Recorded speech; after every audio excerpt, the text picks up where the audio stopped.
Berdasarkan pemberitaan di sejumlah media, itu dikatakan bahwa Astri dan putranya Lael dijemput oleh seseorang bernama dengan inisial A pada tanggal 27 Agustus 2021 pukul 20 waktu Indonesia Tengah.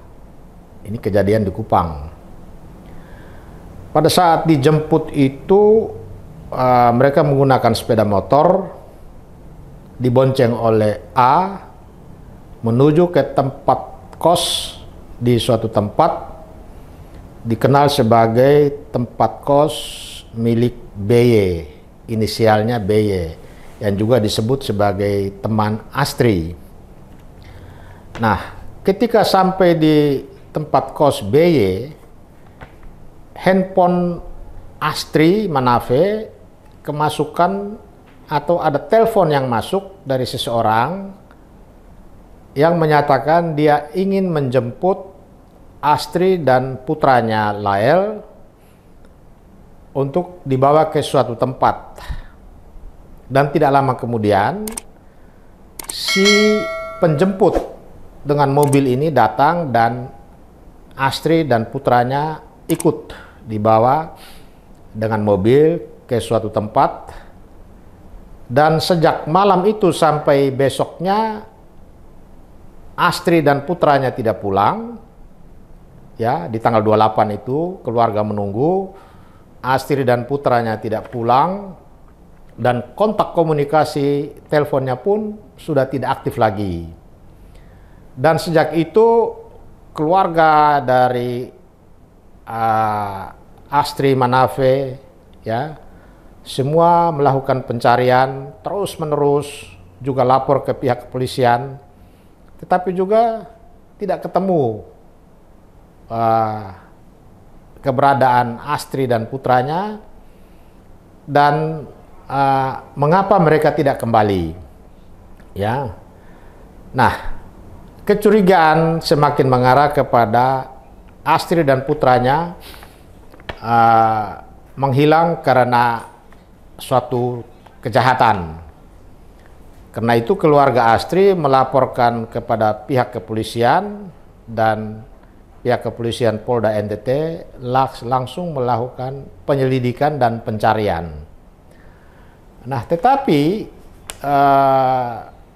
selama hilangnya Astri dan putranya, dan berdasarkan hasil pencarian dan juga penyelidikan, ya, pencarian itu tugas mencari dan menemukan kira-kira kemana ini Astri dan putranya. Sementara tugas penyelidikan itu mencari tahu apakah Astri dan putranya ini hilang karena suatu kejahatan, apakah pembunuhan atau kecelakaan atau sebab lain, sehingga ini menjadi ranah kepolisian. Nah, dalam perjalanan ya setelah 1 bulan lebih ya, dari Agustus dari 27 atau 28 Agustus, ternyata pada tanggal 30 Oktober jasad Astri dan putranya Lael ditemukan oleh seseorang pekerja proyek penggalian pipa, Obednego namanya, dan disitulah tersiar berita bahwa ditemukan jasad 2 orang, seorang wanita dan seorang bayi, dan setelah dilakukan identifikasi oleh keluarga dan oleh pihak kepolisian, keluarga meyakini bahwa jasad itu adalah Astri Manafe dan putranya Lael. Nah, polisi kemudian melakukan olah TKP ya. Olah TKP itu melakukan identifikasi ciri-ciri korban ya. Kemudian apa saja yang ada di dalam diri korban itu, apakah pakaiannya, dompetnya, handphonenya, dan segala macam itu dilakukan olah TKP oleh polisi, sekaligus dilakukan polis lain terhadap TKP.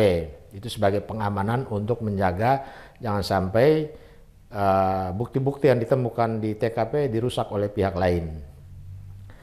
Nah, hasil olah TKP kemudian hasil penyelidikan disimpulkan bahwa Astri dan putranya diduga mati karena dibunuh, ya. Dan dugaan ini kemudian dipastikan lagi dari hasil autopsi, ya. Putranya Lyle itu meninggal karena di backup, ya, dia kehabisan oksigen. Sementara pada ibunya Astri Manafe itu ditemukan luka memar sehingga dipastikan oleh ahli forensik bahwa meninggalnya Astri karena benda keras, apakah dipukul, ya, oleh pelaku. Dan sekarang sejak ditemukan jenazah Astri dan putranya itu, polisi semakin intensif melakukan penyelidikan dan sudah 24 saksi diperiksa. Tetapi meskipun sudah ditemukan jenazah Astri dan putranya, ya, dan sudah diautopsi dan hasilnya sudah didapatkan, tetapi polisi belum memastikan kira-kira siapa pelakunya. Termasuk terhadap mantan pacarnya Astri yang sekaligus menjadi ayah biologis daripada Lyle, diperiksa juga beberapa kali. Karena mantan pacar Astri yang bernama Randy, yang juga merupakan ayah dari Lyle ini, diperiksa oleh polisi karena dia dicurigai sebagai orang yang melakukan pembunuhan terhadap Astri dan anaknya atau putranya. Tetapi Randy selalu menyangkal, membantah bahwa bukan dia pelakunya. Nah, sehingga timbul pertanyaan, sejak peristiwa itu terjadi pada tanggal 27 Agustus malam atau 28 Agustus sampai dengan tanggal 30 Oktober ketika jenazah Astri dan putranya ditemukan, apa saja yang dilakukan oleh pelaku? Kemudian sejak jenazah ditemukan sampai dengan peristiwa kemarin di mana Randy datang ke Polda NTT, ya, di ruang Direskrimum Polda NTT, Randy membuat pengakuan bahwa dialah pelaku pembunuhan terhadap Astri dan putranya itu Lyle. Nah, sekarang timbul pertanyaan, apakah pelakunya tunggal? Hanya Randy seorang diri? Karena kemarin berdasarkan pengakuan Randy pada tanggal 2 Desember kemarin, polisi langsung menetapkan Randy sebagai tersangka tunggal dan seketika itu juga langsung dilakukan penahanan. Nah, kata-kata pelaku tunggal ini menimbulkan kecurigaan kepada masyarakat terhadap kerja polisi. Polisi dicurigai seolah-olah ini kerja setengah hati. Karena tidak mungkin untuk kasus semacam ini pelakunya itu hanya seorang Randy. Ya, kalau kita lihat dari rentetan peristiwa yang terjadi mulai dari seseorang datang menjemput meskipun itu teman Astri sendiri, tetapi itu bukan sesuatu yang biasa. Ya, kalau kita kaitkan dengan rentetan peristiwa selanjutnya, penjemputan Astri oleh si A tidak mungkin berdiri sendiri hanya sekedar pertemanan. Karena begitu Astri dan anaknya sampai di tempat BY, telepon itu masuk dan minta dijemput di situ. Nah, sehingga di TKP rumah Astri di saat seseorang bernama A datang jemput, itu harus dianggap sebagai pelaksanaan awal perencanaan pembunuhan, di mana si A datang menjemput Astri, kemudian membawanya ke tempat kos si BY. Tempat kos si B merupakan TKP yang kedua. Karena ada peran si A, ada peran si BY sebagai tempat di mana Astri datang bersama putranya, dan kemudian seseorang datang menjemput yang diduga sebagai Randy datang jemput dan dibawa ke suatu tempat. dibawa ke suatu tempat, itulah Astri dan putranya dieksekusi, dihabisi di Setu. Setelah itu dari tempat eksekusi, ya tempat dihabisi Astri dan putranya, lalu dibawa ke Kali Dendeng untuk ditanam di situ. Jadi 4 lokasi TKP ini merupakan suatu rangkaian peristiwa perencanaan yang panjang, ya. Mulai dari merekrut kira-kira siapa yang bisa dipakai untuk mengontak Astri dan membawa ke tempat BY. Tentu tidak bisa sembarang orang. Karena menurut penjelasan keluarga, sejak putusnya hubungan antara Astri dengan Randy, Astri lebih banyak di rumah. Dia kalau keluar rumah itu harus betul-betul sesuatu yang penting. Karena itu sudah dipastikan bahwa hanya orang yang tahu kesehariannya Astri yang bisa memastikan Astri bisa dijemput. Jadi kedatangan seseorang dengan motor dengan inisial A ini bukan orang yang sembarangan, tapi ini adalah orang pilihan yang direkrut secara khusus oleh pelaku. Kita menduga si A itu adalah bagian dari kaki tangan Randy. Karena dari dialah membawa ke BY, dan di tempat BY mungkin hanya basa-basi, datang seseorang yang diduga adalah Randy, dibawa ke tempat untuk dieksekusi. Kalau saya melihat dari analisa dari rentetan peristiwa, ya rentetan TKP dari rumah ke tempat kos BY, ke tempat dieksekusi, kemudian ditanam di Kali Dendeng. Ini adalah sebuah rencana yang sangat matang dan dilakukan dengan sangat rapi. Kenapa matang? Skenario ini berjalan mulus, ya, mulus dan tidak ada yang tahu. Tidak ada yang mau memberi informasi.